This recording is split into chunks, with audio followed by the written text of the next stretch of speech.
Welcome, everyone. Today, we're going to crack the code on the language of business. We're going to learn how to read the story that numbers tell about a company. Its health, its struggles, and its big wins.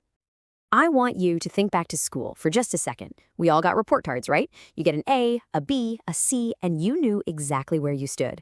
But how do you give a grade to a business? How can you tell if it's a star student or, maybe about to fail a class? Well, believe it or not, businesses get a report card too. But instead of subjects like math and science, they're graded on things like profitability, their financial position, and their cash health. And just like our old school reports, this tells a really, really important story about how they're doing.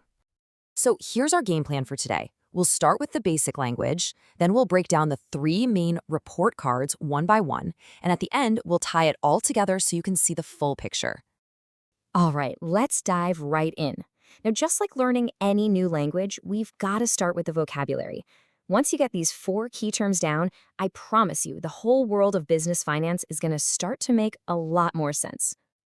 First up is revenue. It's super simple. This is just all the money that comes in the door from sales. It's the big number at the very top, the starting point for pretty much everything else. Next, we've got expenses. Because as we all know, you gotta spend money to make money, right? This is all the cash going out the door to keep the business running. Things like materials, rent, you name it. Then we have assets. Think of these as all the valuable things that the company actually owns. Stuff that can help it make money down the road, like equipment, buildings, and of course, cold hard cash. And on the flip side of that coin, we have liabilities. This is just a fancy word for what the business owes to other people. It could be a loan from a bank or maybe just a bill from a supplier that hasn't been paid yet. Okay, now that we've got our vocab down, let's look at our first subject on the report card, the income statement. You can think of this as the "did we make any money" class. It answers one really simple but super important question. Over a certain amount of time, did the business actually turn a profit? The logic here is really just a straight line. You start with your total sales, your revenue, and then you just start subtracting all of your costs, all your expenses. And whatever is left over at the very end, well, that's the famous bottom line, your net profit. Let's make this real with a quick example. Awesome accessories. You can see they brought in $1,200 in revenue. After they paid for their materials, their rent, and their ads, they were left with a net profit of $400. Now, here's a pro tip. See how for every dollar they made in sales, they got to keep about 33 cents? That's a really key grade on their report card. Okay, next up, the balance sheet. Now, if the income statement was like a movie showing performance over a whole month, the balance sheet is more like a single photograph. It's a snapshot of the company's financial health at one specific moment in time. And the entire balance sheet is built on one simple, unbreakable rule, the accounting equation. It basically says that everything a company owns, its assets, has to equal everything it owes to other people, its liabilities, plus what the owners have put in themselves, which we call owner's equity. That's kind of like the owner's true stake in the company. And check this out. This slide shows it perfectly with our next company, Super Smoothies. On the left, all their assets, the cash, the blenders, their fruit inventory, it all adds up to $2,400. And on the right, what they owe, plus the owner's stake, also adds up to exactly $2,400. It's in perfect balance.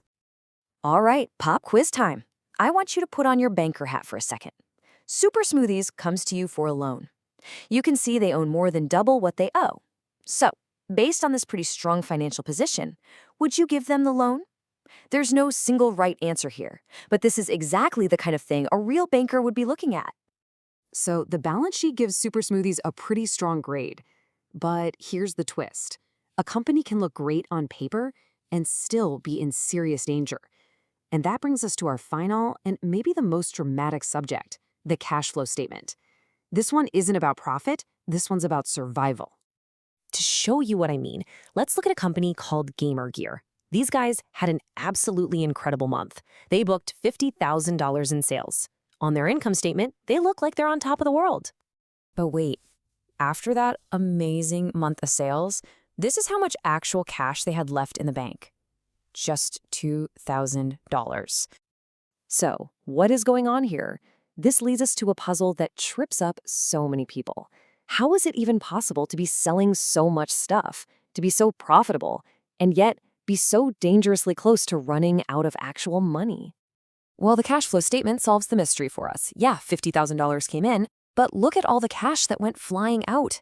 They made huge investments in their future, 35 grand on new inventory to sell later, and another 15 grand on cool new equipment. Now, those are good things for the business long term, but they absolutely drain your cash today.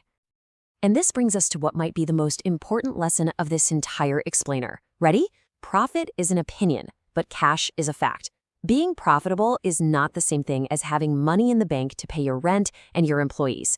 Cash is the oxygen a business needs to breathe. And that brings us to our final section, putting it all together.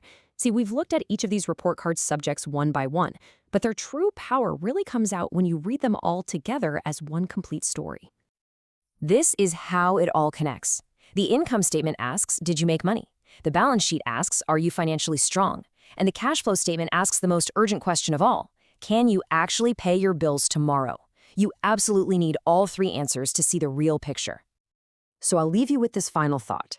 Now that you can read the report card, you're not just watching from the sidelines, you're an analyst. So if you were running your own business, what three numbers, one from each of these statements, would you check every single week to make sure you weren't just passing, but that you were acing the class?